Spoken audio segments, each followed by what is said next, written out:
من می توانستم یه گوشه بشینم این همه تهمت نشوم، افترا نشم، موندم همه هزینه ها رو. این 20 سال واقعا بنده فکر میکنم که 8 سال زیر بار جنگ و مشکلات و توپ و تانگ و جریانات سیاسی که شما بهتر از من میدونید که چه بلایی بر سر بنده می آوردن ایستادگی کردم. بنده همون آدمم، هیچ تغییر نکردم. اساس بنده اون چیزی که در جواب برادر بسیار عزیزم جناب کروب میخوام بگم، برای با درک همین خطرات بنده وسط صحنه آمدم. ان شاءالله خواهم بود. No one knows where they have been taken.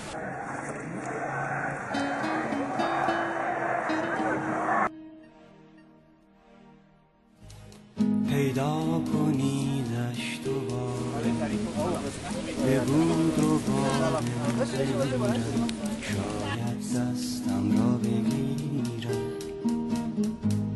پیدا کنیدش دوباره هی هی سیرا ماسرا سیرا ماسرای تنها زخمی. پیدا کن مردی را که بخواند چه گوارا.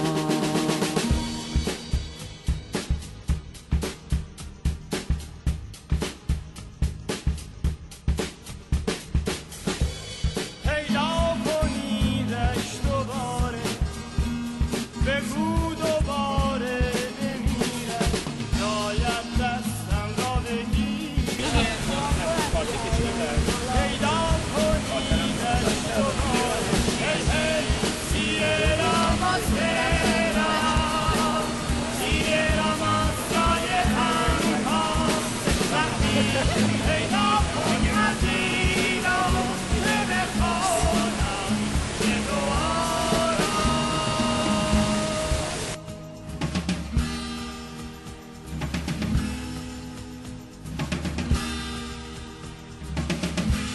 یک مشت پر از گلوله. It's continuing today. Today was another one. You'll be around.